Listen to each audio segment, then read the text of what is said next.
أما بعد فأعوذ بالله من الشيطان الرجيم بسم الله الرحمن الرحيم رب اشرح لي صدري ويسر لي أمري واحلل عقدة من لساني يفقهوا قولي اللهم فقهنا في الدين آمين يا رب العالمين. جی سورۃ النساء ہم پڑھ رہے ہیں اور آیت نمبر 94 تک ہم نے کر لیا تھا. اس سے آنورڈز ابھی ہم نے سٹارٹ کرنا ہے اور 94 تک جو ہم نے کیا تھا اس میں منافقین کے ہی بارے میں اللہ تعالیٰ نے بتایا کہ ان کے بارے میں تم جو مسلمانوں میں آپس میں ایک اختلاف رائے ہو رہا تھا اس کے بارے میں پہلے اللہ تعالیٰ نے ایڈریس کیا کہ وہ جس کو اللہ تعالیٰ بھٹکا دے اس کو تم ہدایت نہیں دے سکتے، تو ان کے بارے میں تم کیوں دو گروہوں کا شکار ہو رہے ہو. اور وہ تو چاہتے ہی یہ ہیں کہ جیسا انہوں نے کفر کیا ہے تم بھی انہی کی طرح کفر کر کے ان کے برابر ہو جاؤ. جب تک وہ ہجرت نہیں کر جاتے، کیونکہ اللہ تعالیٰ اگر وہ منہ موڑ جائیں اور تمہارے مقابلے پر آتے ہیں اپنی دشمن قوم کے ساتھ مل کے، تو پھر تم ان کو پکڑو اور ان کو مارو جہاں بھی تم ان کو پاؤ، ٹھیک ہے، اور تم ان کو دوست و مددگار نہ بناؤ. یہ ایک کلیئر کٹ حکم مسلمانوں کو دے دیا گیا کہ ایسے جو منافقین ہیں ان کے ساتھ کیا معاملہ کرنا ہے، ٹھیک ہے. لیکن اس میں کچھ استثنائی صورتحال بتائی گئی کہ اگر کسی ایسے قوم کے ساتھ وہ جا کے مل گئے ہیں کہ تمہارے اور اس قوم کے درمیان کوئی امن کا معاہدہ ہے تو اس میں پھر تم ان کے اوپر ہاتھ نہیں اٹھاؤ گے. یا کوئی ایسے ہیں جو تم سے جنگ کرنے سے بھی بیزار ہے اور اپنی قوم کے ساتھ بھی مل کے تمہارے ساتھ جنگ کرنے سے بیزار ہے، یعنی وہ نہیں کرنا چاہتے، تو ایسے لوگوں کے اوپر بھی تمہارے اوپر ہاتھ اٹھانے کی کوئی دلیل تمہارے پاس نہیں ہے، ان کے اوپر مت ہاتھ اٹھاؤ.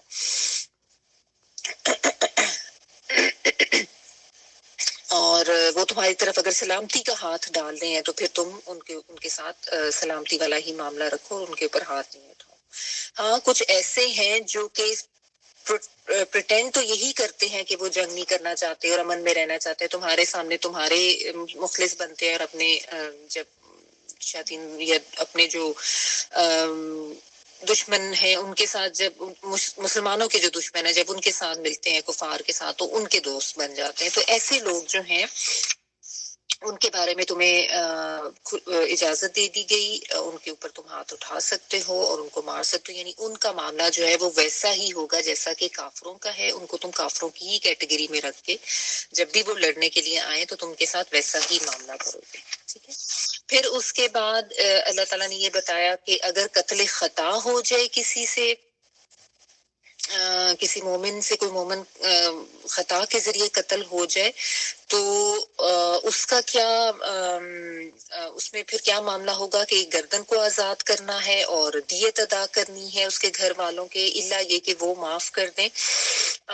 اور اگر وہ کسی ایسی قوم سے تھا وہ بندہ جس کے ساتھ تمہاری دشمنی تھی تو صرف ایک مومن غلام کو آزاد کرنا ہوگا، اس میں دیت نہیں ہوگی. جو استثناء تھی وہ بھی اللہ تعالیٰ نے بتا دی.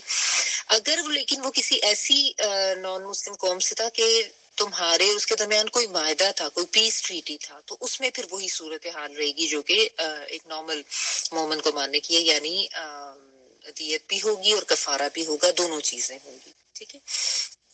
اور اگر کوئی نہیں اس کی استطاعت رکھتا، اس کو گردن آزاد کرنے والا معاملہ وہ نہیں کر پا رہا، تو پھر وہ 2 ماہ کے پیدر پہ روزے رکھے گا، ٹھیک ہے. اور یہ اللہ تعالیٰ نے توبہ کا طریقہ بتایا ہے. اللہ تعالیٰ خوب علم رکھنے والے ہیں، اللہ تعالیٰ خوب حکمت والے ہیں. اور جو پھر اس کے بعد یہ بھی بتا دیا گیا کہ قتل عمد جو ہے اس کی کیا وعید ہے. اللہ تعالیٰ نے بتا دیا کہ کوئی جان بوجھ کر اگر کسی کو قتل کرتا ہے تو اس کا بدلہ جہنم ہے جس میں وہ ہمیشہ رہے گا. اللہ اس پہ غضبناک بھی ہوں گے اور اس کے اوپر اللہ تعالیٰ کی طرف سے لعنت کی گئی ہے اور اللہ تعالیٰ نے اس کے لیے عذاب عظیم تیار کر رکھا ہے. اچھا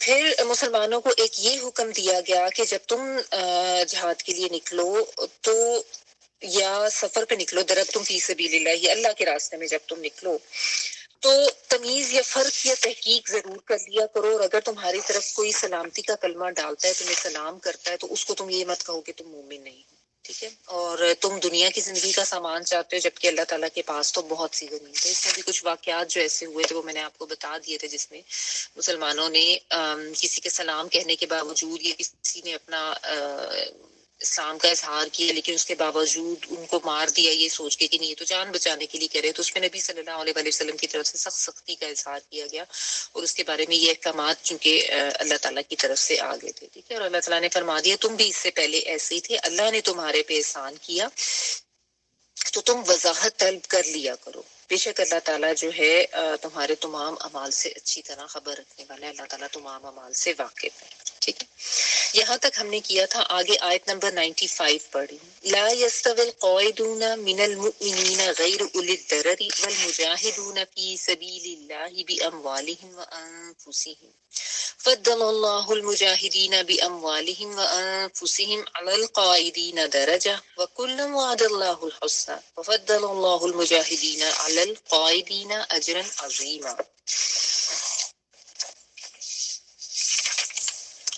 اپنی جانوں اور مالوں سے اللہ کی راہ میں جہاد کرنے والے مومن اور بغیر عذر کے بیٹھ رہنے والے مومن برابر نہیں۔ اپنے مالوں اور اپنی جانوں سے جہاد کرنے والوں کو بیٹھ رہنے والوں پر اللہ تعالیٰ نے درجات میں بہت فضیلت دے رکھی، اور یوں تو اللہ تعالیٰ نے ہر ایک کو خوبی اور اچھائی کا ہی وعدہ کیا، لیکن مجاہدین کو بیٹھے رہنے والوں کو بہت بڑے اجر کی فضیلت دے دی۔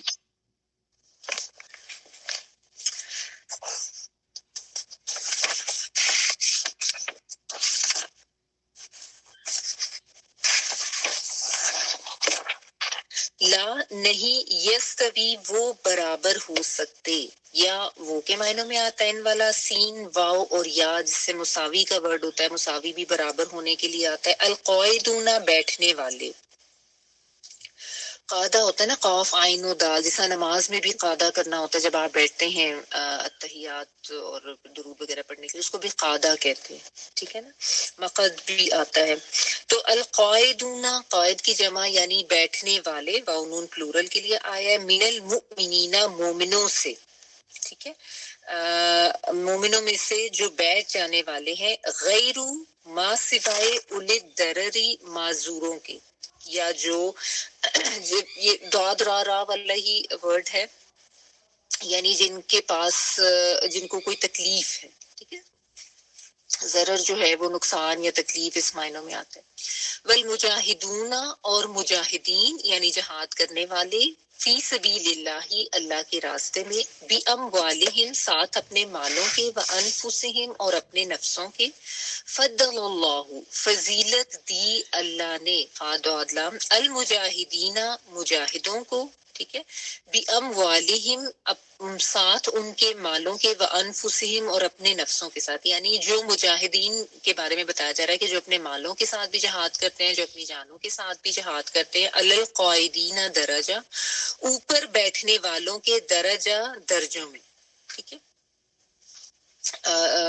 وکلن اور ہر ایک سے، وعد اللہ وعدہ کیا اللہ تعالیٰ نے، الحسنى اچھائی کا، بھلائی کا، حاسینان نون، وفضل اللہ المجاہدین اور فضیلت دی اللہ تعالیٰ نے مجاہدین کو، علی اوپر، القاعدین بیٹھنے والوں پر، اجرن اجر ہے، عظیما عظیمن بہت بڑا، ٹھیک ہے، اللہ تعالیٰ نے 3 دفعہ ایک ہی آیت میں جو ہے وہ ایک چیز کے بارے میں بتایا ہے،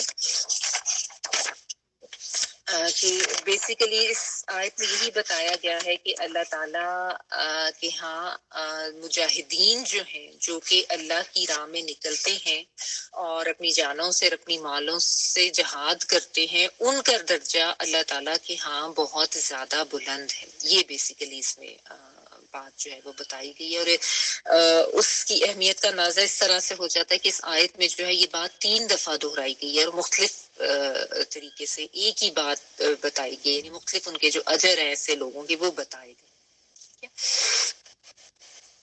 یہاں پہ جو اس آیت کے بارے میں جو اس کے شان نزول بتایا جاتا ہے وہ یہ ہے کہ یہ صحیح بخاری کی روایت میں آتا ہے کہ ایک دفعہ حضرت زید بن ثابت رضی اللہ تعالیٰ عنہ کو آپ صلی اللہ علیہ وسلم نے بلایا اور یہ والی آیت لکھوائی. ٹھیک ہے. تو اس وقت اس میں کہتے ہیں کہ یہ غیر اولی الضرر والے الفاظ ابھی نہیں تھے. تو جب وہ لکھ رہے تھے تو ان کے پاس ایک وہ نابینا صحابی جو حضرت عبداللہ بن ام مکتوم جو کہ پیدائشی نابینا تھے وہ وہاں پہ تھے. انہوں نے جب یہ سنا تو انہوں نے کہا کہ میں تو بہت زیادہ شوق کے ساتھ جہاد پر جانا چاہتا ہوں لیکن میں اپنی اس عذر کی وجہ سے میں نہیں جا سکتا. تو ہم تو ویسا ثواب نہیں حاصل کر سکتے. ٹھیک ہے نا. یعنی ہمارا گھر بیٹھنا جو ہے وہ کوئی شوقیہ نہیں ہے یا کوئی ایسا نہیں ہے کہ ہم جانا نہیں چاہتے. یہ تو ہمارا ایک اس طرح کا عذر ہے. تو ہم کیا کریں. ٹھیک ہے. تو اس پہ پھر کہتے ہیں کہ فوراً ہی اللہ تعالیٰ نے یہ جو غیر اولی الضرر والے جو الفاظ ہیں وہ نازل کر کے تو یہ استثناء نازل فرما دیا تھا. یعنی عذر کے ساتھ جو بیٹھ رہنے والے ہیں وہ اس میں شامل نہیں ہیں. وہ تو مجاہدین کے ساتھ برابر کے شریک ہیں. یہ اس کے بارے میں ایک آتا ہے. یعنی کوئی کسی کو کوئی جسمانی کمزوری تھی, کوئی بڑھاپا تھا, کوئی کمی ہے اس میں, کوئی کسی طرح سے بہت زیادہ مجبور ہے, تو یہ تو استثناء ہے. ان کا معاملہ ایسا نہیں ہے. بلکہ اس کے بارے میں یہ بھی آتا ہے کہ آپ صلی اللہ علیہ وسلم غزوہ تبوک سے جب واپس آ رہے تھے تو مدینہ کے پاس پہنچ گئے, کیونکہ ذرا لمبا راستہ تو مختلف جگہوں سے لوگ گزرے تھے. کہیں پہ وادی آتی تھی, کہیں پہ پہاڑ آتے تھے, تو مختلف طرح کی سفر کی صعوبتیں اس میں تھی. تو نبی صلی اللہ علیہ وسلم نے صحابہ کرام سے فرمایا کہ تمہیں پتہ ہے کہ جب تم یہ سفر کر رہے ہو تو اہل مدینہ بھی بعض ایسے ہیں جو تمہارے ساتھ ہیں. ٹھیک ہے. تو آپ صلی اللہ علیہ وسلم نے فرمایا, بلکہ صحابہ نے پوچھا کہ وہ کیسے ہمارے ساتھ ہو سکتے, کیونکہ وہ مطلب فزیکلی تو وہ مدینہ میں ہے, یہاں پہ ہمارے ساتھ نہیں ہے. تو آپ صلی اللہ علیہ وسلم نے فرمایا کہ ہاں, چونکہ ان کی نیت تھی صحیح لیکن وہ کسی عذر کی وجہ سے یا وہ اپنی کسی کمی یا اس کی وجہ سے جو وہ ہے وہ نہیں جا سکتے, یعنی کسی عذر نے ان کو روکا ہوا تھا. تو یہاں پہ ایک چیز یہ بھی یاد رکھیں کہ اس آیت میں جو بالخصوص جو بات ہو رہی ہے نا, وہ جو جہاد کا ورڈ یہاں پہ جو آ رہا ہے نا, مجاہدون فی سبیل اللہ, یہ بیسیکلی قتال کے معنوں میں. ٹھیک ہے. یعنی بات جو ایکچوئل ہو رہی ہے وہ تو میدان جنگ میں جا کے اپنی جانوں کے ساتھ اور اپنے مالوں کے ساتھ جہاد کرنے کی بات ہو رہی ہے. ٹھیک ہے. اس چیز کو ذہن میں رکھنا چاہیے, کیونکہ ظاہر ہے وہ جو ایک قتال والا جو معاملہ ہے وہ ایک بالکل اعلیٰ چوٹی ہے آپ کہہ لیں جہاد کی, یعنی بلند ترین جو درجہ ہے وہ اس کا ہے. تو اس کی وہاں پہ بات ہو رہی ہے, کیونکہ اگرچہ جہاد جو ہے وہ تو مختلف طرح سے ہو سکتا ہے نا, کوشش تو اللہ کی راہ میں مختلف طریقوں سے ہو سکتی ہے, اور اس کے لحاظ سے بھی ہم اس کو دیکھیں گے. لیکن یہ ہے کہ یہاں پہ بالخصوص جو ہے وہ بات جس حوالے سے ہو رہی ہے وہ اس کو آپ ذہن میں رکھیں. ٹھیک ہے.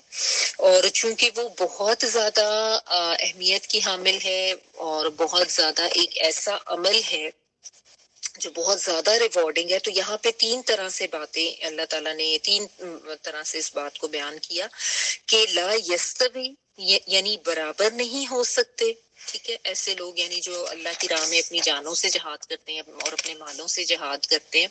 پھر فضیلت دی اللہ تعالیٰ نے ان مجاہدین کو جو اپنے مالوں سے اور اپنی جانوں سے جہاد کرتے ہیں. دوسری دفعہ یہ کہا گیا, اور پھر اللہ تعالیٰ نے کہا کہ فضیلت دی اللہ تعالیٰ نے مجاہدین کو بیٹھ لینے والوں پر اجر عظیم کی اس میں پھر خوشخبری سنائی گی. تو یہ تین جو ہے طریقے سے آپ کہہ لیں کہ ان کا ریوارڈ یہاں پہ بتایا گیا, یعنی بہت زیادہ ریوارڈنگ عمل ہے اللہ تعالیٰ کی راہ میں نکلنا, جہاد کرنا, جان کو بھی کے ساتھ بھی, مال کے ساتھ بھی. اور اس میں ایک حدیث کا مفہوم یہ بنتا ہے کہ لوگوں نے پوچھا کہ لوگوں میں سب سے افضل کون ہے, تو آپ صلی اللہ علیہ وسلم نے فرمایا جو اللہ کی راہ میں اپنی جان اور مال کے ساتھ جہاد کرے. ٹھیک ہے. ایک اور حدیث کا مفہوم آتا ہے کہ جنت میں 100 درجے ہیں جنہیں اللہ تعالیٰ نے مجاہدین فی سبیل اللہ کے لیے تیار کیا ہے, اور ہر درجے کے درمیان اتنا فاصلہ ہے جتنا زمین اور آسمان کے درمیان. جنت میں 100 درجے ہیں جنہیں اللہ نے مجاہدین فی سبیل اللہ کے لیے تیار کیا ہے, اور ہر درجے کے درمیان اتنا فاصلہ ہے جتنا زمین اور آسمان کے درمیان. ٹھیک ہے. پہلی والی جو حدیث تھی وہ بھی دوبارہ سن لیں. لوگوں میں سب سے افضل کون ہے یہ پوچھا گیا تو آپ صلی اللہ علیہ وسلم نے فرمایا کہ جو اللہ کی راہ میں اپنی جان اور اپنے مال کے ساتھ جہاد کرے. ٹھیک ہے.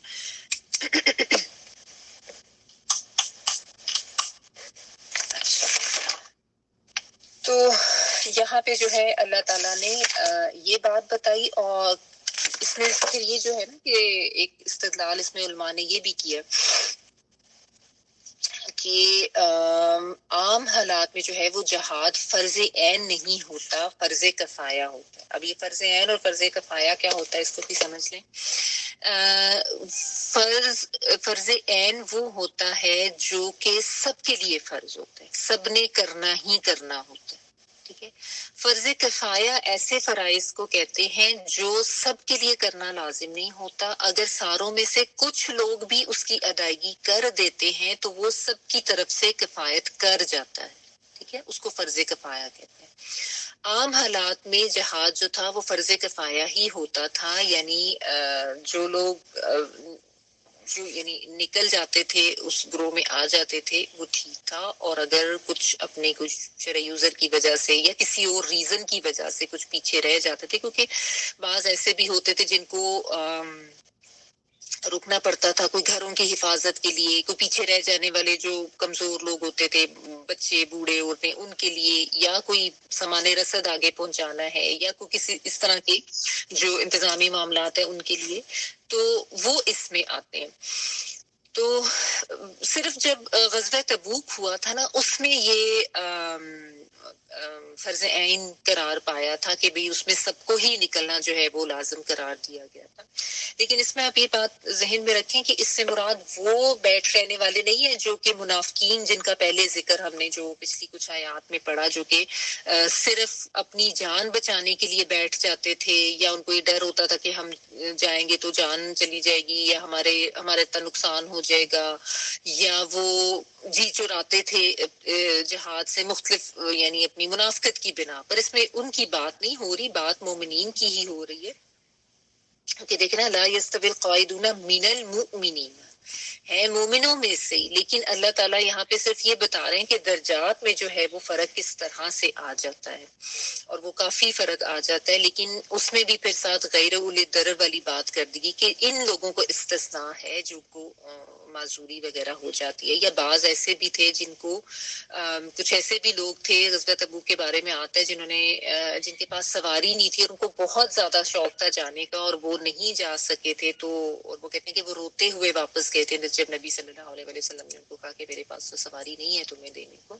تو ایسے ہی لوگوں کے بارے میں یہ ہے کہ وہ بھی اسی طرح سے شامل ہو جاتے ہیں, لیکن کوئی ویسے اللہ تعالیٰ جو ہیں وہ مومنین میں سے ہی جو درجات دونوں کے ہیں ان میں فرق بتا رہے ہیں, اگرچہ اس میں اللہ تعالیٰ نے ساتھ یہ بھی بات بیان کی ہے وَكُلًّا وَعَدَ اللَّهُ الْحُسْنَى کہ ہر ایک کے لیے اللہ تعالیٰ نے جو وعدہ کیا ہے وہ بھلائی کا ہی کیا ہے, یعنی بھلائی اور خیر یا ثواب دونوں کے لیے ہے. لیکن جو جان و مال ہاتھ میں لے کے نکلتے ہیں اللہ کی راہ میں ان کے درجات جو ہیں وہ ظاہر ہے بہت زیادہ بلند ہو جاتے ہیں. وعدہ تو بھلائی کا خیر کا دونوں کے لیے, دونوں طرح کے مومنین کے لیے, لیکن مجاہدین کا درجہ جو ہے وہ زیادہ ہے کیونکہ وہ اللہ کی راہ میں محنت مشقت کرنے والے ہیں, اور وہ بالکل یعنی آپ کہہ لیں کہ ایٹ رسک ہوتے ہیں نا بہت زیادہ, تو اس لیے اللہ تعالیٰ نے ان کا درجہ زیادہ رکھا ہے بنسبت اس کے جو بیٹھ جانے والے ہیں. ٹھیک ہے نا. اب اس سے یہ ہے کہ اگرچہ جیسا میں نے آپ کو بتایا یہ آیت بالخصوص قتال کے حوالے سے ہی ہے, یعنی جو میدان جنگ میں جا کے جو جہاد کیا جاتا ہے اس کے حوالے سے ہے, لیکن اگر آپ اس کو تعویل عام کے لحاظ سے دیکھیں تو جہاد جو ہے وہ چونکہ مختلف نوعیت کا ہوتا ہے. ٹھیک ہے نا. جہاد ایک تو جہاد بالسیف ہوتا ہے نا تلوار کے ذریعے, اس کے علاوہ جہاد بالنفس بھی ہوتا ہے, جہاد بالمال بھی ہوتا ہے, مختلف طرح کے ہوتے ہیں.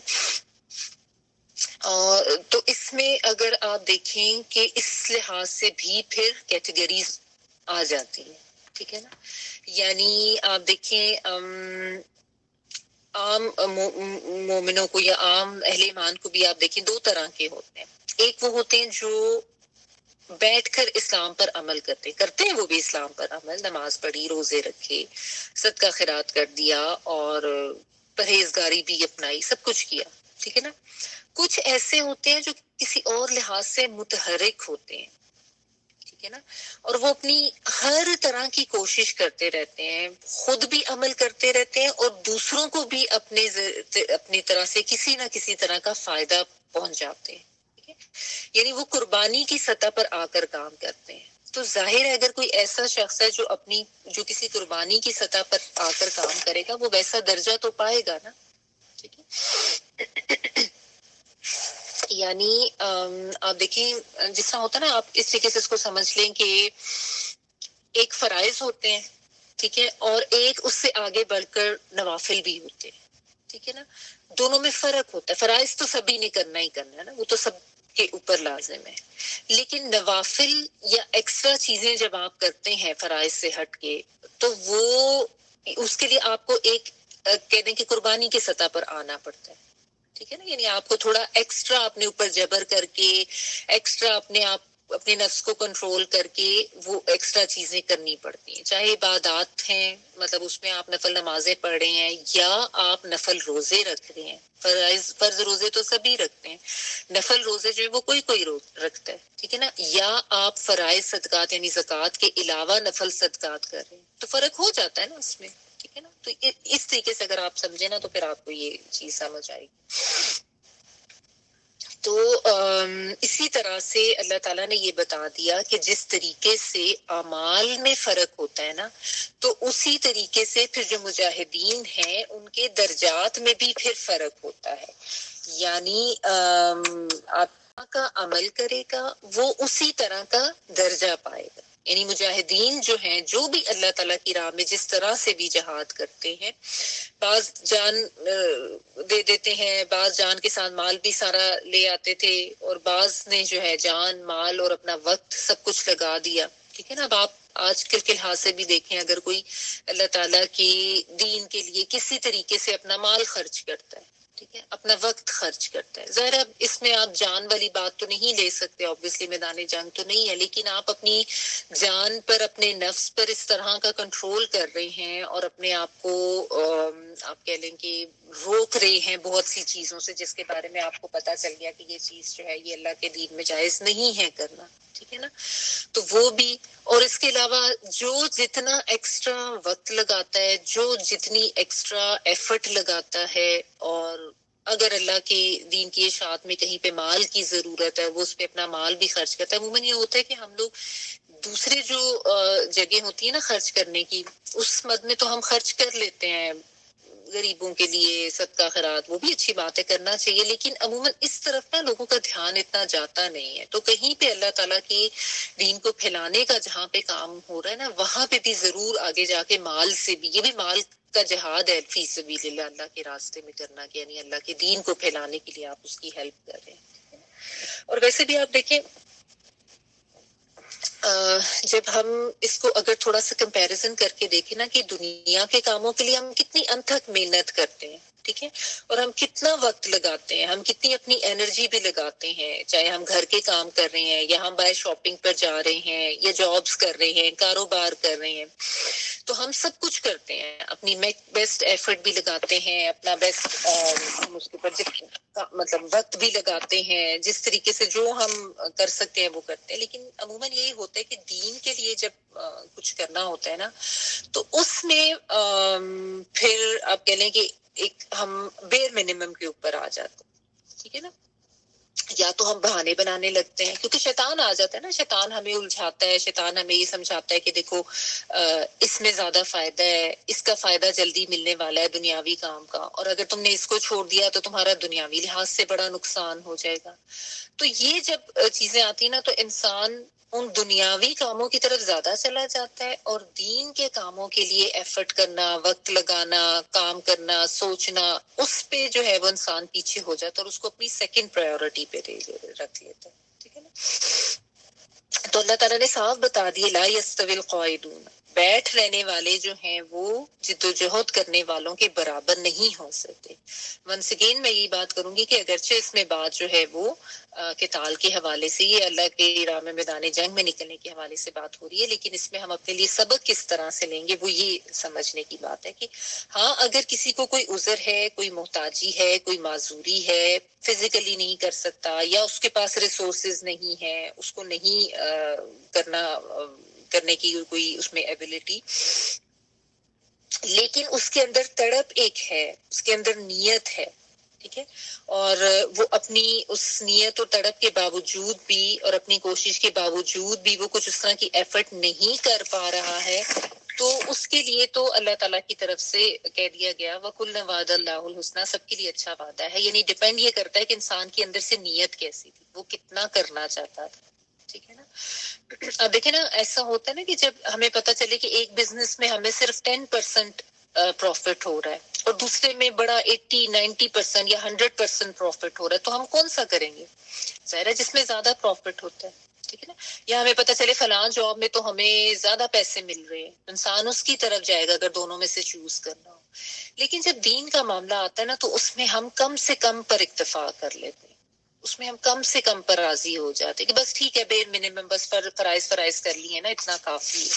ٹھیک ہے، تو کافی تو چلے وہ ہو جاتا ہے، یہ اس پہ تو بحث نہیں ہے کہ ظاہر فرائض کی ادائیگی تو ہو جاتی ہے، لیکن جب اللہ تعالیٰ کے ہاں ریوارڈ دیا جائے گا تو اللہ تعالیٰ نے تو بہت عدل و انصاف کے ساتھ فیصلے کرنے ہیں. تو ظاہر ہے جو متحرک کوئی مومن ہوگا جو ہر طریقے سے اپنی جو ہر ممکن ایفرٹ ہو سکتی ہوگی وہ کرتا ہوگا، اور اس کے نسبت ایک ایسا مومن جو کہ کرنے کے باوجود بھی صرف فرائض تک ہی رہتا تھا اور اپنا باقی وقت جو ہے وہ دیگر کوئی مباح کاموں میں یا کوئی ایسے کاموں میں لو میں وہ ضائع کر دیتا تھا، تو آخر دونوں کے اس میں درجات میں تو فرق ہوگا نا. یہ تو نہیں ہو سکتا، یہ تو بڑی غیر منصفانہ بات ہو کہ اگر دونوں کو ایک جیسا درجہ دیا جائے.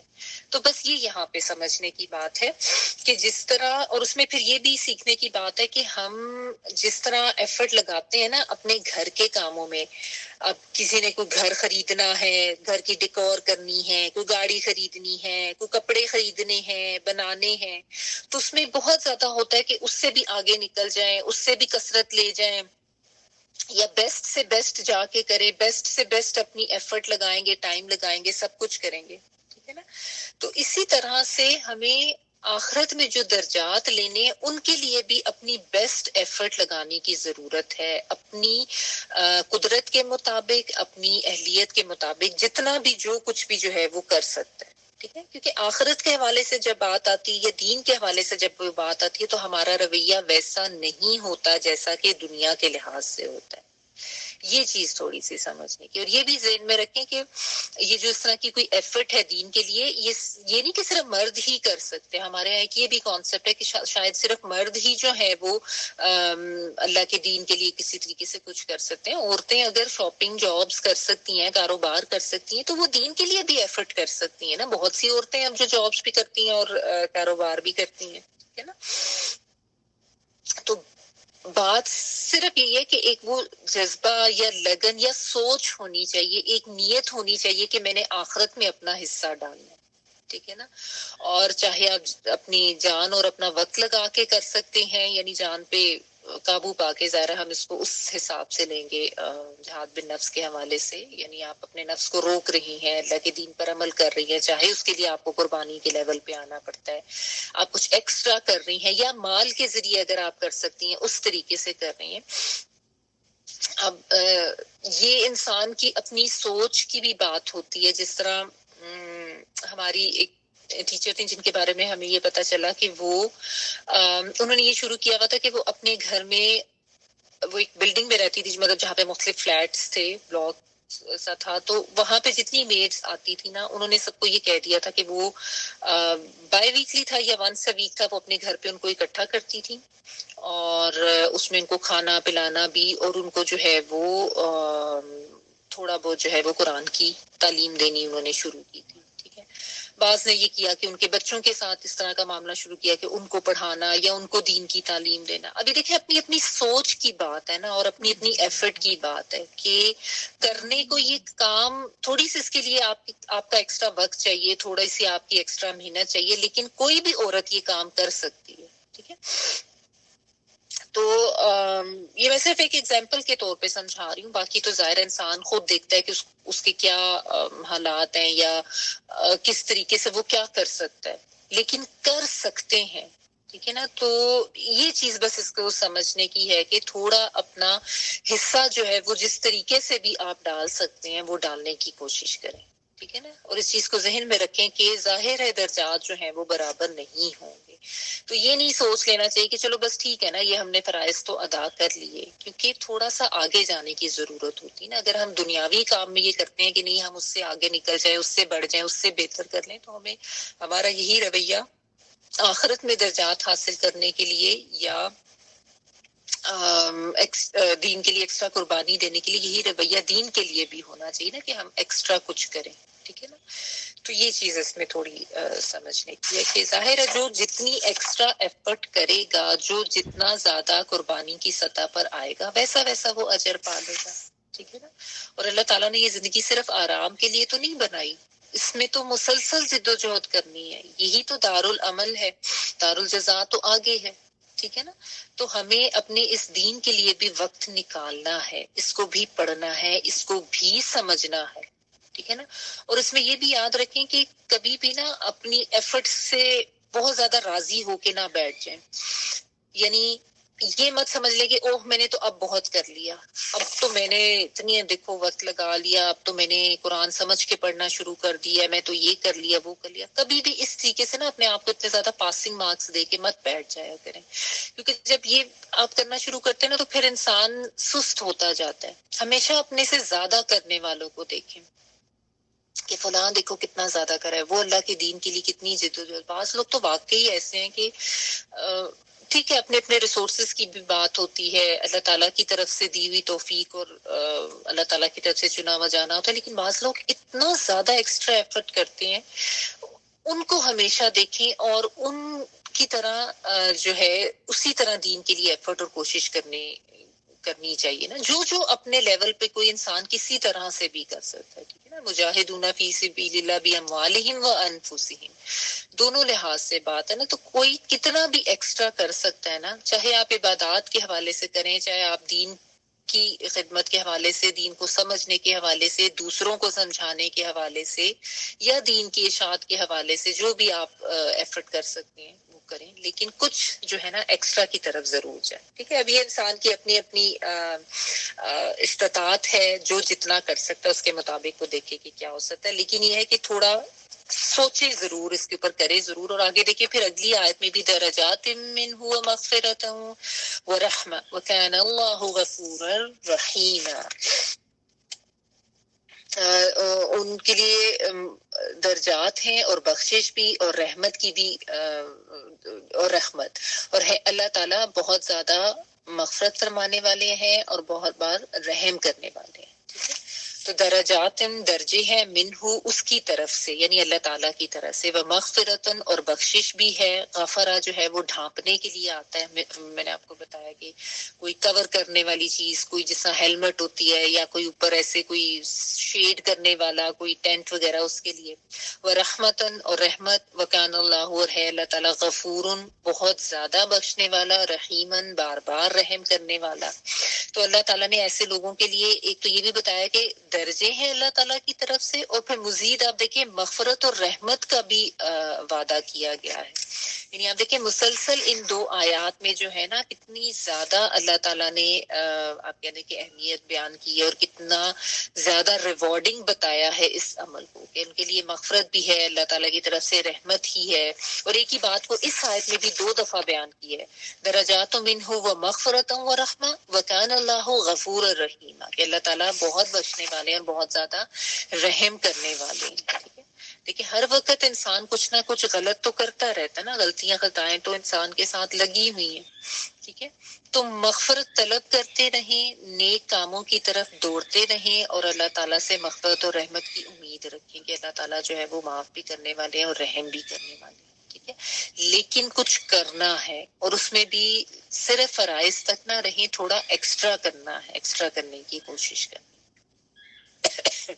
یہاں پہ یہ رکوع جو ہے وہ کمپلیٹ ہو گیا. آگے دیکھیں.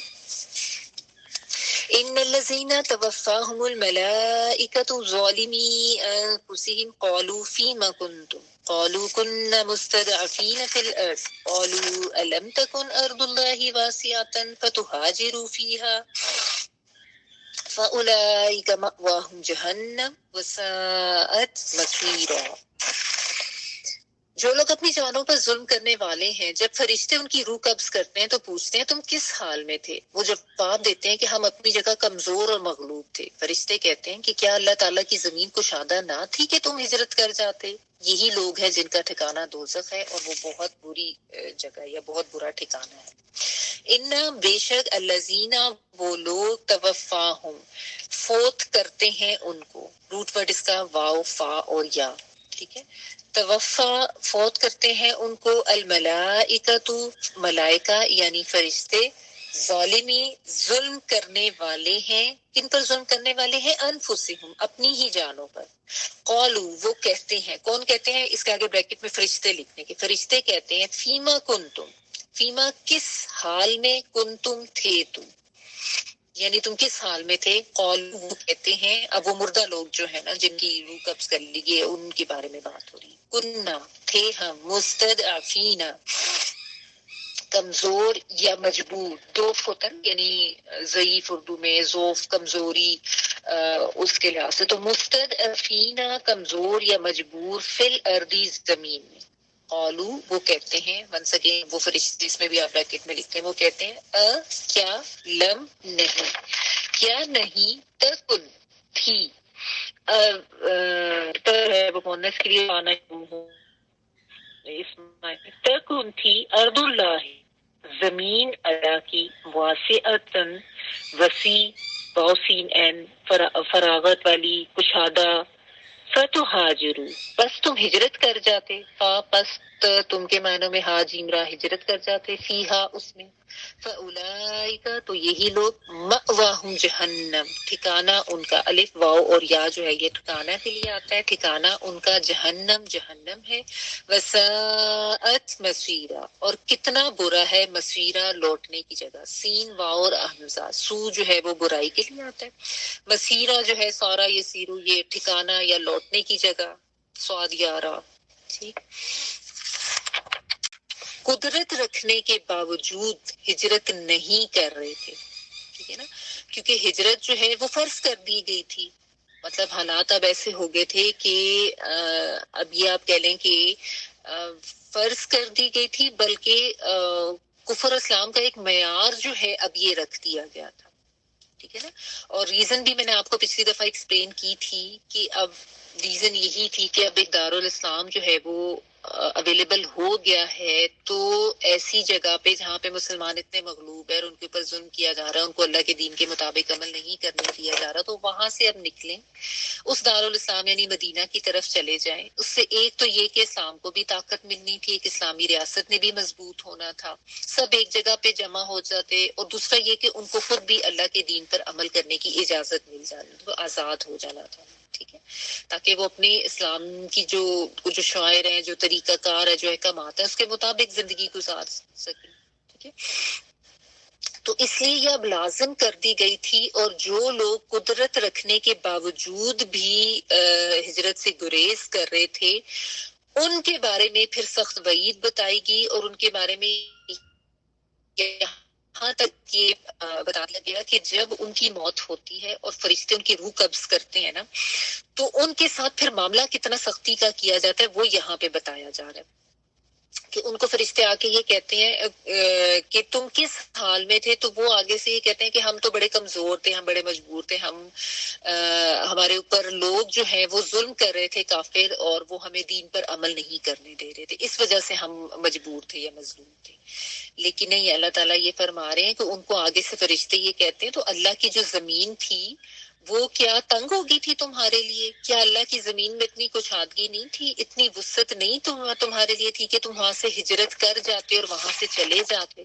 اور پھر آگے مزید وعید بتائے گی کہ ایسے لوگوں کا ٹھکانہ بھی جہنم ہے، اور جو کہ بہت برا ٹھکانہ ہے. یعنی جب جو برے لوگ ہوتے ہیں نا، ان کا سزا کا معاملہ ان کی روح قبض کرنے کے ساتھ ہی شروع ہو جاتا ہے. جس طرح نیکوکاروں کے روح قبض کرتے ہوئے وہاں پہ نیک فرشتے آتے ہیں اور ان کے ساتھ اچھا معاملہ ہوتا ہے، اسی طرح جو برے لوگ ہوتے ہیں ان کا معاملہ ان کی روح قبض کرتے ہوئے ہی شروع ہو جاتا ہے. تو یہ چیز یہاں پہ سمجھنے کی ہے. لیکن اس میں ساتھ یہ بھی دیکھ لیں کہ جو لوگ ہجرت نہیں کر رہے تھے نا، ان میں ایک تو وہ تھے جو کہ معذور تھے، بوڑھے تھے، بچے، عورتیں، یا پھر وہ کافروں کے ایسے غلام تھے جس طرح انہوں نے ان کو اس طریقے سے قید کیا ہوا تھا کہ وہ وہاں سے چاہنے کے باوجود بھی نہیں نکل سکتے تھے اس قید سے. ٹھیک ہے، تو ایسی کوئی مجبوری یا بندش کی وجہ سے لوگ جو ہے وہ نہیں وہاں سے نکل رہے تھے. ٹھیک ہے، کچھ ایسے بھی تھے جو راستے کے مصائب سے گھبراتے تھے کہ دشمن حملہ کر دے گا، دشمن مار دے گا، وہ نہیں جاتے تھے. ٹھیک ہے نا. اور کچھ ایسے تھے جو کہ اپنے گھر بار، اپنے کاروبار، اس کو چھوڑنا نہیں چاہتے تھے. یعنی جن کے دنیاوی مقاصد تھے اور ان کی دنیاوی جو فوائد تھے اس کی خاطر وہ نہیں چھوڑے تھے کہ ہمارے کاروبار یہاں ہے، ہماری زمینیں، ہمارے باغات، ان کو ہم کیسے چھوڑ جائیں، سب ہماری زندگی، گھر والے سب ادھر ہیں. ٹھیک ہے نا. تو ایسے لوگوں کے بارے میں کہا جا رہا ہے کہ یہ اپنی جانوں پر ظلم کرنے والے ہیں. یعنی یہ اس دنیا کو ترجیح دے رہے ہیں. ٹھیک ہے نا. تو اب ہوتا یہ بھی تھا، یہ بھی بخاری کی روایات میں آتا ہے کہ اس طرح کے لوگ جو ہوتے تھے نا، جو ہجرت نہیں کرتے تھے، تو جب وہ اپنے اسی قبیلے کے ساتھ ہوتے تھے، تو جب وہ مسلمانوں کے ساتھ لڑنے کے لیے آتے تھے نا، تو وہ کافر ان مسلمانوں کو ساتھ لے کر جاتے تھے اور ان کو سامنے سامنے رکھتے تھے. ٹھیک ہے نا. تو پھر یہی ہوتا تھا کہ اب مسلمان جو ہیں ان کے لیے ایک تو پریشانی ہوتی تھی کہ وہ اب کیا کریں ان لوگوں کے ساتھ، اور پھر ظاہر کسی کا تیر لگ جاتا تھا یا کوئی ایسا معاملہ ہوتا تو وہ مر بھی جاتا تھا. تو ایسے لوگوں کے بارے میں اللہ تعالیٰ نے یہ چیز واضح کر دی کہ جو استطاعت رکھنے کے باوجود بھی محض اپنی دنیاوی مقاصد اور دنیاوی مقاصد اور مفادات کے لیے جو ہجرت نہیں کرتے نا، تو ان لوگوں کے ساتھ پھر یہ کفار والا ہی معاملہ ہوتا ہے کہ ایسے جب ان کی جان لینے، ایسے لوگوں کی جان لینے کے لیے جب فرشتے آتے ہیں تو ان کو یہ کہتے ہیں کہ اللہ کی زمین تو وسیع تھی، تم چاہتے تو ہجرت کر کے جا سکتے تھے. ٹھیک ہے نا. تو اور یہ ساتھ اللہ تعالیٰ نے کہا کہ یہ لوگ اپنی جانوں پر خود ظلم کرنے والے ہیں. یعنی جانوں پر ظلم ہی ہے نا کہ دارالاسلام تو بن چکا تھا جہاں یہ جا کر اپنے دین کے مطابق اللہ کے احکامات پر عمل پیرا ہو سکتے تھے، اپنی زندگی اسلام کے مطابق گزار سکتے تھے. تو کیوں انہوں نے ہجرت نہ کی؟ انہوں نے یہ اپنے اوپر ظلم کیا. ٹھیک ہے. تو جب کوئی اپنی جان پر ایسا ظلم کرے گا اور مجرم قرار پائے گا تو پھر ظاہر اس کی سزا تو پائے گا. تو پھر اس سے ان کی روح قبض کرتے بھی ان کو یہ بتا دیتے ہیں. تو یہ سمجھنے کی بات ہے کہ ہم جب کوئی دنیا نقصان کی لگتا تب ہم مظلوم سمجھتے ہیں، یا ہمیں بہت زیادہ محنت مشقت کرنا پڑ جائے، بالخصوص دین کے لیے کوئی ایکسٹرا وقت لگانا پڑے تو ہم کہتے ہو فلاں آج تو بہت ہی کر لیا، آج تو بڑا مسئلہ ہو گیا، بڑا ہی ظلم ہو گیا ہمارے اوپر، اس طرح کا. تو لیکن یہاں پہ آپ دیکھیں اللہ تعالیٰ کی جو نافرمانی ہے اس کو یہ کہا جا رہا ہے کہ یہ انسان اپنے اوپر ظلم کر رہا ہوتا ہے. کبھی انسان اللہ کی نافرمانی کر کے نہیں سمجھ رہا ہوتا کہ میں اپنی جان پہ ظلم کر رہا ہوں. ہم عموماً اسی طرح کی چیزوں کو ظلم کرنا سمجھتے ہیں. لیکن یہاں پہ اللہ تعالیٰ نے یہ فرما دیا کہ ایسے لوگ ظالم ہیں جو اللہ تعالیٰ کے حکم کے مطابق چاہنے کے باوجود بھی جو ہے وہ ہجرت نہیں کر کے جا رہے. ٹھیک ہے. اور پھر وہ ظاہر ہے جب لڑنے کے لیے آئیں گے تو مارے بھی جائیں گے اور ان کا معاملہ پھر کفار والا ہی ہوگا. ٹھیک ہے نا. اس میں یہ ذہن میں رکھیں کہ حالات اس طرح تھے کہ اب ہجرت کرنا یا نہ کرنا اصل میں اب اسلام اور کفر کا معیار قرار پا گیا تھا نا. تو یہ لازمی تھا اب ہجرت کرنا. یہ بیک گراؤنڈ آپ ذہن میں رکھیں. ٹھیک ہے. اس لیے قدرت اور استطاعت کے باوجود ہجرت نہ کرنے والوں کو ظالم بھی کہا اور جہنمی بھی قرار دے دیا. ٹھیک ہے.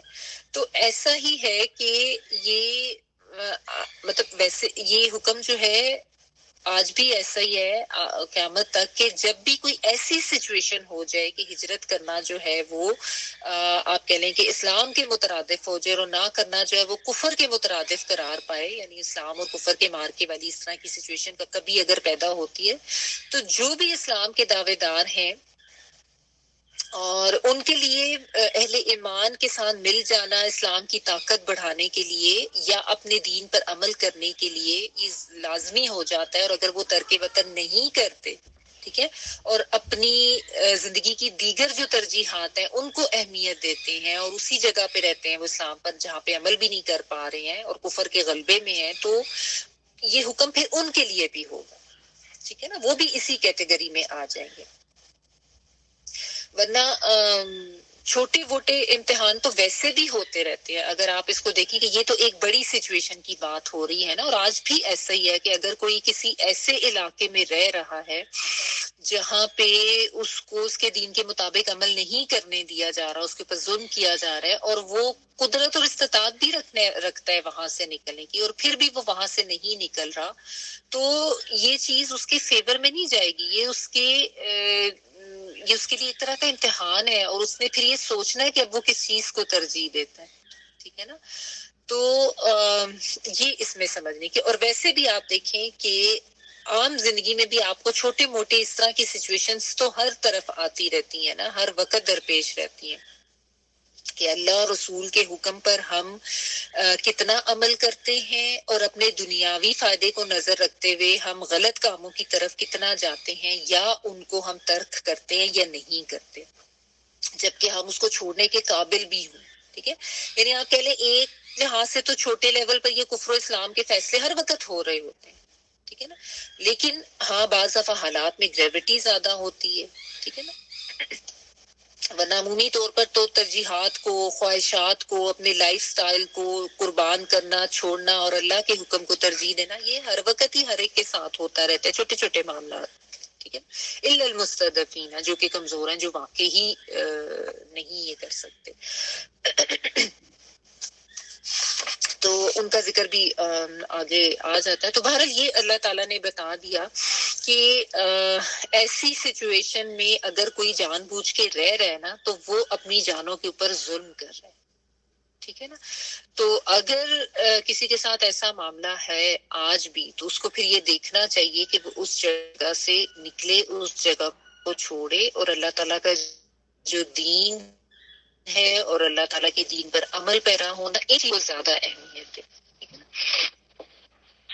یہ نہیں انسان بعد میں کہہ سکے گا کہ وہ وہاں پہ جو ہے نا وہ تو ماحول ایسا تھا، میں مغلوب تھا، میرے اوپر ظلم ہو رہا تھا، مجھے عمل کرنے نہیں دیا جا سکتا۔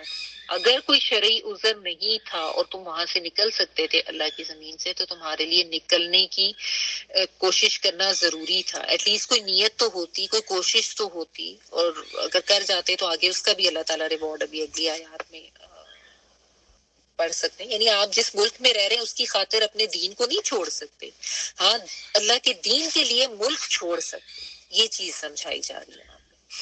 پھر آگے دیکھیں جو استثنائی صورتحال ہے اللہ تعالیٰ نے وہ بھی بتا دی، الا المستضعفین من الرجال والنساء والولدان لا يستطيعون حیلة ولا يهتدون سبیلا، مگر جو مرد عورتیں اور بچے بے بس ہیں جنہیں نہ تو کسی چارہ کار کی طاقت اور نہ کسی راستے کا علم ہے،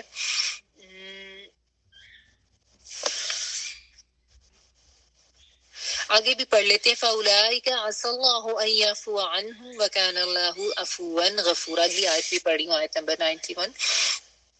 بہت ممکن ہے کہ اللہ تعالیٰ ان سے درگزر کرے، اللہ تعالیٰ درگزر کرنے والا اور بہت معاف کرنے والا ہے۔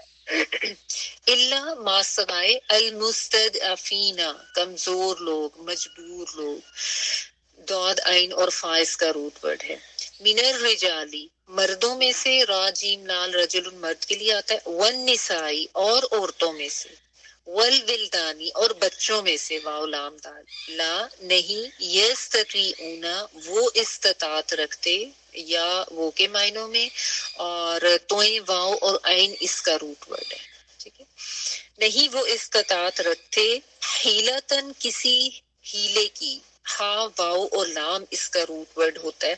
ہیلا جو ہے یہ طاقت کے لیے، لا حول ولا قوت آتا ہے نا، ہا واؤ لام یہ اس کے لیے آتا ہے. تو یعنی وہ ان کے پاس کوئی ایسی سچویشن نہیں ہے کہ وہ نکل سکے، کسی حال میں بھی وہ وہاں سے نکل نہیں سکتے. والا اور نہ یہتدون وہ راہ پاتے ہیں، یا وہ کے معنوں میں ہا دال یا ہدایت پانا، واو نون پلورل کا، سبیلن سبیل کہتے ہیں راستے کو، سین بالا. فاولئک تو یہی لوگ اسا امید ہے. یہ بھی امید کے لیے آتا ہے یہ ورڈ، لیکن جب اللہ تعالیٰ کے لیے ہوتا ہے تو کنفرمیشن کی بات ہوتی ہے. اللہ تعالیٰ ان کے یعفو وہ معاف کرتے، عین فا اور واو یہ مٹا دینے کے معنوں میں آتا ہے. غفرا چھپا دینے کے معنوں میں آتا ہے، اور عین فا واو جو ہے یہ مٹا دینے کے معنوں میں آتا ہے، یعنی وہ بالکل نامہ اعمال سے مٹ ہی جاتا ہے. ٹھیک ہے. انہم ان کو، وکان اللہ اور ہے اللہ تعالیٰ، عفواً معاف کرنے والا، غفورا بہت زیادہ بخشنے والا، مغفرت فرما دینے والا. تو یہاں پہ جو ہے اللہ تعالیٰ نے اب استثنائی صورتحال کا ذکر کر دیا کہ کون لوگ مستثنا ہیں جن اس بات سے یا اس عذاب سے جس کا ذکر اللہ تعالیٰ نے پچھلی آیت میں کیا، کہ جو معذور ہیں، لاچار ہیں، کمزور ہیں، بوڑھے ہیں، چاہے وہ مردوں میں سے ہیں چاہے وہ عورتوں میں سے ہیں، کسی بھی لحاظ سے جو مستضعفین کی کیٹیگری میں آتے ہیں نا، چاہے بیماری کی وجہ سے، چاہے بڑھاپے کی وجہ سے، معذوری کی وجہ سے، یا پھر وہ بچے ہیں یا کوئی غلام ہے جن کو اسی کسی قید کیا ہوا ہے، وہ بھی ظاہر قدرت نہیں رکھتے ہجرت کی، تو وہ بھی اسی کیٹیگری میں آ جاتے ہیں. ٹھیک ہے. اور حیلتم والی جو بات ہے، لا یستطیعون حیلتن، کہ اگر کوئی مطلب ایسا شخص ہے جو ویسے صحت مند ہے لیکن اس کے پاس کوئی طاقت، کوئی ذریعہ نہیں بن رہا وہاں سے نکلنے کا، اس کی نیت پوری ہے، اس کی ایفرٹ پوری ہے، لیکن اس کو کوئی ایسے ہوتا نا، کوئی نو مینز نو، یا آپ کہہ لیں کہ کوئی انڈرسٹینڈنگ ہی نہیں ہوتی، کچھ ایسا پتہ ہی نہیں ہوتا کہ کیا طریقہ کار ہو سکتا ہے، نہ ان کو راستے کا پتہ ہے، نہ ان کے پاس استطاعت ہے، نہ طاقت ہے، تو وہ بھی اسی میں آ سکتے ہیں.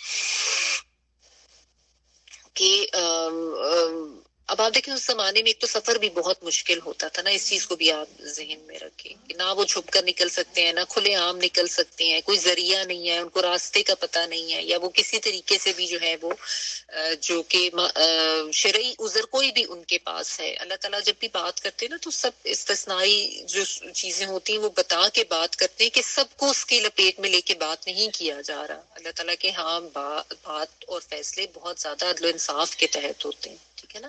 تو ساری صورتحال، ساری سچویشن کو مد نظر رکھتے ہوئے اللہ تعالیٰ احکامات دیتے کہ جن کے پاس کوئی طاقت قدرت نہیں تھی، اور ان کے پاس ان کو کوئی راستے کی بھی وہ ہدایت نہیں پاتے تھے کہ کہاں سے جائیں، کیا کریں، یا سمجھ نہیں ہے، فہم نہیں ہے، یا نہیں جا سکتے، تو ایسے لوگ اس میں شامل نہیں آتے. اور اللہ تعالیٰ نے یہ بھی کہہ دیا کہ اللہ تعالیٰ جو ہے ان لوگوں کو معاف بھی کر دیں گے، اور اللہ تعالیٰ تو بہت زیادہ معاف کرنے والے بھی ہیں اور بہت زیادہ بخشنے والے بھی ہیں.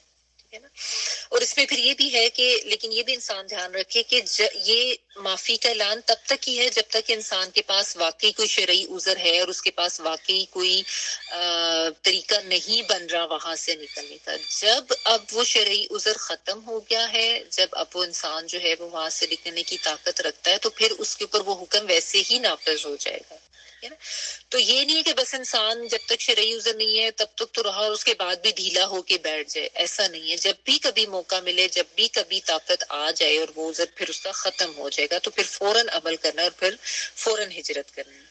ٹھیک ہے نا. اور ظاہر ہے یہ اللہ تعالیٰ ہی ڈیسائیڈ کریں گے نا کہ کون واقعی مجبور ہے. تو اپنی آپشنز اور اپنی اپرچونٹیز کو دیکھ کر فیصلہ کریں، محض جو دنیاوی جو فائدے ہیں نا ان کو دیکھ کے فیصلہ نہیں کرنا. ٹھیک ہے.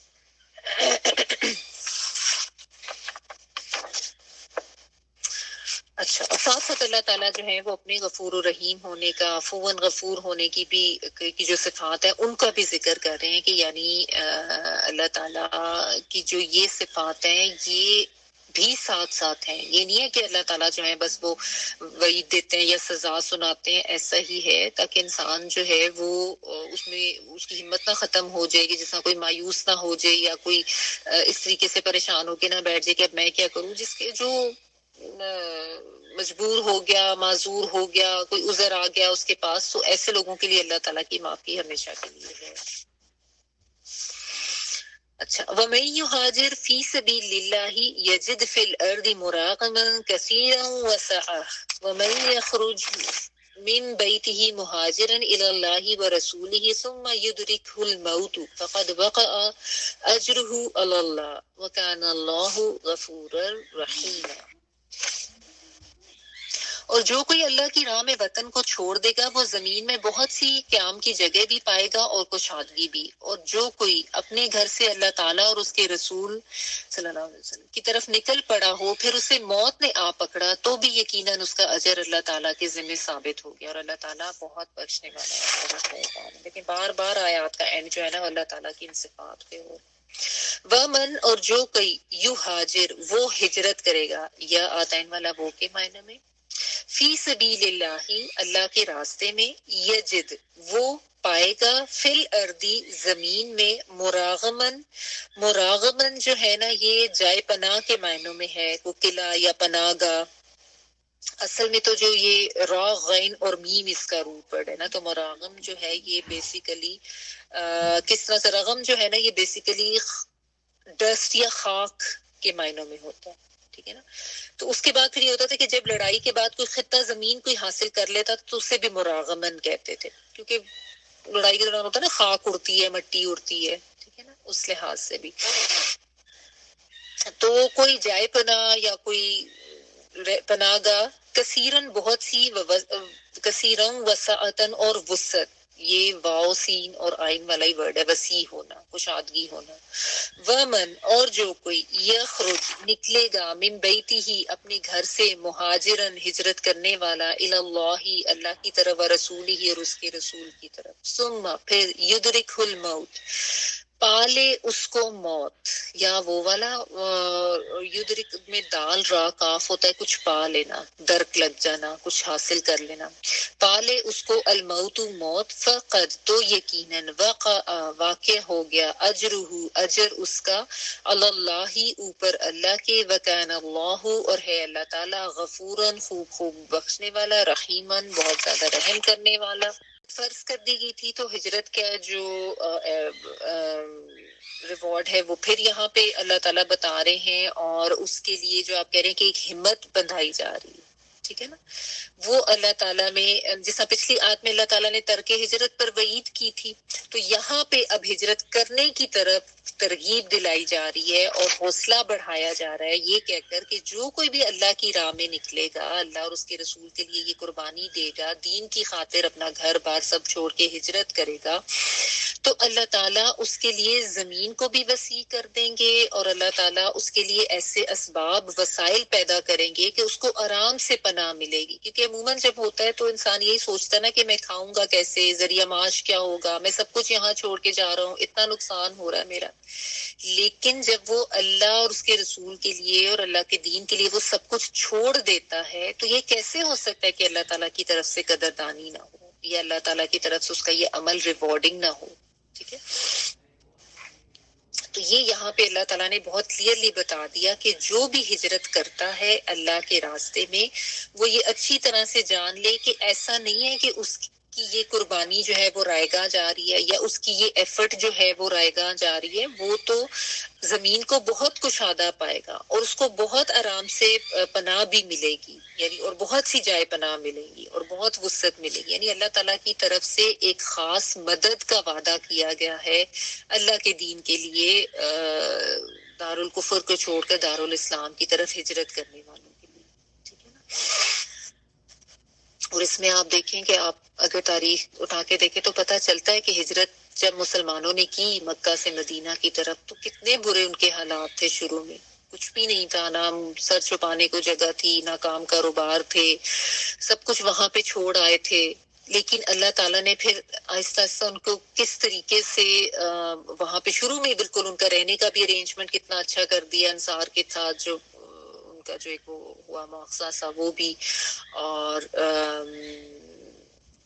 مواخذہ کہہ رہی ہوں جو وہ بھائی چارہ جو ان کا ایک ہوا تھا، وہ بھی ایک ہوا، سب نے اپنے گھروں میں رہنے کی جگہ دی، اپنے کاروبار بھی شیئر کیے، اور پھر آہستہ آہستہ آپ دیکھیں کس طرح اسلامی طاقت جو شروع میں تو بہت ایک کمزور سی ریاست تھی، پھر وہ کیسی طاقت بڑھتی گئی، اور پھر اللہ تعالیٰ کی رحمت ایسی ہوتی گئی کہ پھر کتنی جگہ جو تھی وہ مسلمانوں نے فتح کی، اور کس کس طرح سے پھر اسلام جو ہے وہ ساری جگہ پہ پھیلا، اور پھر اسی جگہ پہ جہاں سے وہ ہجرت کر کے آئے تھے مکہ میں، وہاں پہ فاتح کے داخل ہوئے. تو یہ اللہ تعالیٰ کی طرف سے دی جانے والی وہ رحمتیں ہیں نا کہ جن کا ذکر یہاں پہ اللہ تعالیٰ کر رہے ہیں کہ انسان کو یہ خوف یا یہ ڈر ہوتا ہے کہ میں یہاں سے نکل جاؤں گا اپنا سب کچھ چھوڑ چھاڑ کے، تو پھر میرے ساتھ کیا معاملہ ہوگا، اور خوف بھی ہوتا ہے. تو اللہ تعالیٰ یہاں پہ وہ سارے خوف دور کر کے ایک تسلی دلا رہے ہیں. اب اس میں یہی ہے کہ جو بھی آپ کہہ لیں کہ جتنا زیادہ اللہ تعالیٰ کی بات پہ یقین کرتے ہوئے اس چیز کو لے گا، وہی جو ہے وہ یہ کام کر بھی سکتا ہے نا.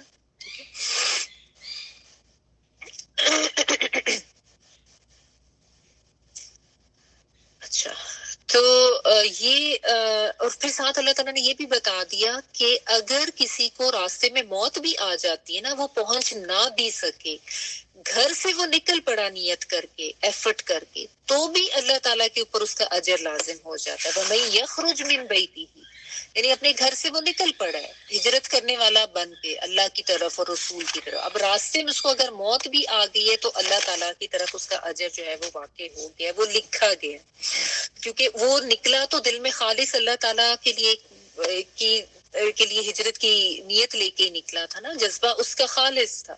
ٹھیک ہے. اس میں پھر ایک روایت بھی بیان کی جاتی کہ ایک شخص جو تھا، اس نے جب وہ ترک ہجرت کی وعید والی آیت سنی نا، تو اس نے ہجرت کا سفر شروع کیا، لیکن مدینہ سے پہلے ہی ایک مقام پر وہ فوت ہو گیا تھا. تو مسلمانوں کو بڑا افسوس ہوا کہ اس کا اجر جو ہے وہ تو مارا گیا. تو پھر اور کفار جو ہیں انہوں نے بھی بڑا طنز کیا، لیکن اس پہ کہتے ہیں کہ پھر یہ آیت نازل ہوئی تھی کہ اللہ تعالیٰ کی طرف سے تو اس کا اجر لکھا گیا. ٹھیک ہے نا. جو ایک دفعہ نکل پڑا نیت کر کے، ارادہ کر کے، اس کو اس کا اجر ملے گا ہی ملے گا، خواہ اس کو راستے میں موت بھی آ جاتی ہے. ٹھیک ہے. یہ بھی دیکھیں اللہ تعالیٰ کا کتنا احسان ہے نا ہمارے دین میں، یعنی منزل پر پہنچنا لازم نہیں رکھا گیا، بس نیت کر کے جو نکل پڑا، انما الاعمال بالنیات، یعنی جو نیت کر کے نکل پڑتا ہے بس اس کا اجر جو ہے وہ اللہ تعالیٰ لکھ دیتے ہیں. اور یہ جو انما الاعمال بالنیات والی جو حدیث ہے نا، یہ بھی بیسیکلی اسی کانٹیکس میں آتی ہے ہجرت کے حوالے سے، کہ تمام اعمال کا دار و مدار نیتوں پر ہے، اور ہر شخص کے لیے وہی ہے جو وہ نیت کرے. جس کی ہجرت اللہ اور اس کے رسول کے لیے ہوگی تو اس کی اللہ اور رسول ہی کے لیے ہے، اور جس کی نیت دنیا کے حصول کے لیے یا کسی عورت سے نکاح کرنے کی ہوگی تو اس کی ہجرت اسی کی طرف ہے جس کی طرف اس نے ہجرت کی. یہ بیسیکلی یہ بھی آتا ہے کہ کوئی شخص تھا، اس نے وہ مکہ سے مدینہ تو آیا تھا، لیکن اس کی جو نیت تھی نا، وہ مدینہ میں کوئی عورت تھی جس کے ساتھ وہ نکاح کرنا چاہ رہا تھا، اس کی وجہ سے وہ آیا تھا. تو اس چیز کو بھی واضح کیا گیا کہ جس کی جو نیت ہوگی نا، جس کے تحت وہ ہجرت کر رہا ہے، وہ اس کی ہجرت اسی کے لیے ہے، یعنی پھر وہ اللہ سے ریوارڈ کی امید نہ رکھے. جب اللہ اور رسول کے لیے انسان نکلتا ہے نا، تو پھر اس کو وہ ریوارڈ بھی ملتا ہے. ٹھیک ہے نا. یعنی یہ تو ٹھیک ہے کہ کوئی نکل پڑا تھا گھر سے، لیکن یہ بھی دیکھا جائے گا کہ اس کی نیت کیا ہے، وہ کتنا خالص تھا اپنی اس ایفرٹ میں. ظاہر ہے ایفرٹ کے ساتھ ساتھ نیت کا اخلاص بھی تو دیکھا جائے گا نا، اس کے مطابق ہی پھر ریوارڈ ملے گا. جس نے جس چیز کے لیے ہجرت کی اس کے لیے وہی چیز ہے. خواہ اگر وہ راستے میں اس کو موت بھی آ گیا، اگر اس کی نیت خالص تھی، واقعی وہ اس نیت کے ساتھ ایفرٹ کر رہا تھا، تو پھر اس کا ریوارڈ جو ہے وہ اس کو ملے گا. اور اس میں پھر علماء یہ بھی استدلال کرتے ہیں کہ آج جو ہے وہ گناہوں کو چھوڑ دینا وہ بھی ہجرت ہے، برے ماحول کو چھوڑ دینا وہ بھی ہجرت ہے. حرام کاموں میں اگر انسان پڑا ہوا ہے، حرام کاروبار کر رہا ہے، غلط قسم کی نوکریاں کر رہا ہے، تو وہاں سے نکل جانا یہ بھی ہجرت میں آ جاتا ہے. بری صحبت کو چھوڑ دینا، اور اس نیت کے ساتھ انسان یہ سوچ کے کرے کہ اللہ تعالیٰ وسعت دینے والے، اللہ تعالیٰ کو شادگی دینے والے، اور اللہ تعالیٰ مدد کرنے والے. ٹھیک ہے. آلدو مطلب یہ اس درجے کی تو ظاہر ہجرت نہیں، لیکن یہ بھی اسی کیٹیگری میں آ جاتا ہے کہ اگر آج جو ہے وہ اس طرح کا کوئی عمل کرتا ہے جس کو پتہ چلتا ہے کہ میں تو مطلب وہ دین کے اوپر آ گیا اور اس نے یہ سمجھ لیا کہ میں تو بہت غلط اور حرام کاموں میں پڑا تھا، اور اگر وہ ان کو چھوڑتا ہے تو کیونکہ ہجرہ کا مطلب ہوتا ہے چھوڑ دینا، تو اگر کوئی ان کو چھوڑتا ہے اللہ اور اس کے رسول کے لیے تو پھر اس کے لیے لازمی اللہ تعالیٰ کی طرف سے اجر ہوگا. کیونکہ یہ بھی حدیث کا مفہوم ہے کہ مہاجر وہ ہے جس نے وہ چھوڑ دیا جس سے اللہ تعالیٰ اور اس کے رسول صلی اللہ علیہ وسلم نے منع کیا تھا. ٹھیک ہے. اچھا، اور خواہ اس کی نیت بھی کر لی تھی. تو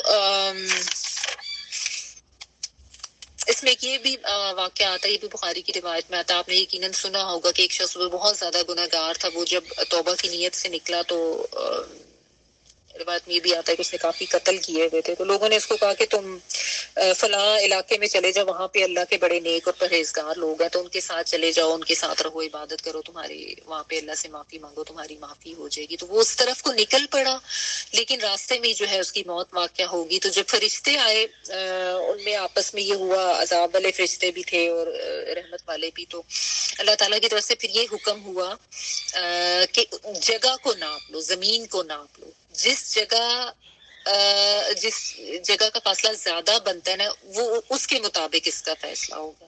تو فرشتوں نے جگہ ناپی، تو جس طرف وہ جا رہا تھا یعنی توبہ کی نیت سے، وہ والا فاصلہ جو ہے اس کا کم رہ گیا. تو کہتے ہیں ایک بالشت کا ہی اس میں تھا، لیکن پھر اللہ تعالیٰ نے یہی حکم دیا کہ اس کی جو ہے وہ مغفرت ہوگی. اور یعنی اس کی نیت بہت خالص ہو گئی تھی نا، اور اس کا جذبہ بہت خالص ہو گیا تھا. تو راستے میں اس کو موت بھی آ گئی، لیکن پھر رحمت والے فرشتے ہی اس کی روح قبض کر کے لے کے گئے، اور اس کے ساتھ ایسا ہی معاملہ ہے. تو یہ بھی ایک پتہ چلتی ہے روایت. اچھا، اس میں پھر علماء یہ بھی بتاتے ہیں کہ اب دارالکفر میں اگر کوئی رہنا ہے تو اس کی صرف دو صورتیں ہو سکتی ہیں جس پہ وہ چلے، اس کے لیے گنجائش نکلتی ہے. ایک تو یہی کہ وہ وہاں سے نکلنے پر کسی طرح کی قدرت نہیں رکھتا، ٹھیک ہے نا. اور دوسری یہ کہ وہ وہاں پہ رہ کے کوئی دین کی اشاعت کرنا اس کو مقصود ہے. یعنی وہ خود بھی اتنا کامل مسلمان ہے، دین کا علم بھی رکھتا ہے، اور پھر اس کو یہ آپ کہہ لیں اس کے پاس یہ اپرچونٹیز بھی ہیں کہ وہ اللہ کے دین کو پھیلا رہا ہے. اس میں آپ ڈاکٹر ذاکر نائک جو ہے نا، ان کی مثال لے لیں. جب تک وہ رہ رہے تھے وہاں پہ ہندوستان میں، وہ کس طرح اللہ تعالیٰ کے دین کو پھیلا رہے تھے. لیکن جب وہاں پہ ان کے لیے دین کے لحاظ اللہ کے دین کے اوپر عمل کرنے کی وجہ سے ان کے لیے وہ خطہ زمین تنگ کیا گیا، اور ان کے اوپر مختلف قسم کی پابندیاں اور ان کو لائف تھریٹس بھی ملی، تو وہ وہاں سے نکل کے چلے گئے. اور دیکھیں اللہ تعالیٰ نے ان کا وسعت اور کشادگی بھی دی، اور وہ وہی کام اپنا کر رہے ہیں. ٹھیک ہے نا. تو آج بھی ایسی جگہ ہیں جہاں پہ یہ معاملہ ہے لوگوں کے ساتھ پہ، ان کے اوپر یہ ظلم کیا جاتا ہے. اچھا، اس میں نا ایک چیز اور بھی سمجھ لیں، یہ بھی ایک جو ہے آپ کہہ لیں کہ بڑا عمومی طور پہ غلط کانسیپٹ لوگوں کا ہے کہ لوگ عموماً جس طرح جو بیرون ملک رہنے والے لوگ ہوتے ہیں نا، ہم لوگ وغیرہ، ان کو کہتے ہیں جی آپ کیوں دارالاسلام چھوڑ کے دارالکفر میں چلے گئے. یہ بھی بعض دفعہ لوگ ٹرمینالوجیز یوز کرتے ہیں. علم کی کمی آپ کہہ لیں، اس کے بغیر ایسے فتوے نہیں دینے چاہیے. لیکن یہ ٹرمینالوجی سمجھ لینی چاہیے کہ دارالکفر ایکچولی کہتے کس کو.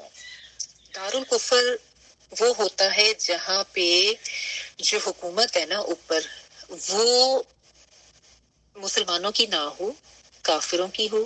ٹھیک ہے. لیکن صرف یہاں تک بات نہیں ہے. وہ لوگ کہتے ہیں نا کہ یہ جو نان مسلم کنٹریز ہیں یہ سارے دارالکفر ہیں، آپ یہاں پہ کیوں رہ رہے ہیں جاتے ہیں. اس میں ایک دوسری کنڈیشن بھی آتی ہے، وہ یہ ہے کہ وہاں پہ کفر کا ایسا غلبہ ہے اور ایسا انہوں نے جبر کیا ہوا ہے کہ وہ مسلمانوں کو ان کی زندگی کے مطابق، ان کے اسلام کے مطابق، ان کے دین کے مطابق عمل نہیں کرنے دے رہے ہیں، اور ان کے اوپر ظلم کیا جا رہا ہے، یا ان کے اوپر لائف تھریٹس ہیں. جیسے میں نے آپ کو بھی ڈاکٹر ذاکر کی بھی مثال دی، ڈاکٹر ذاکر نائک کی، اور اس کے علاوہ اور بھی بہت سے مسلمان وہاں پہ ہیں جن کے ساتھ یہ پرابلم ہے. چائنا کے بھی بعض علاقوں میں یہ پرابلم ہے. تو اس کو ہم کہیں گے دارالکفر، جہاں پہ مسلمانوں پہ ایسا ظلم کیا جا رہا ہے کہ ان کو ان کے دین کے مطابق عمل نہیں کرنے دیا جا رہا. ٹھیک ہے نا. تو یہ جو دارالکفر ہیں، یعنی کوئی یورپین کنٹریز ہیں، یا یہ جو امریکہ، کینیڈا، یہ والے جو ایریاز ہیں، جو بھی نان مسلم کنٹریز ہیں، یہاں پہ تو اتنے زیادہ سٹیزنز کے رائٹس ہیں، ہیومن رائٹس اتنے زیادہ ہیں کہ ہر کوئی اپنی اپنی مرضی کے مطابق جو ہے وہ اپنے دین پر عمل کرتا ہے.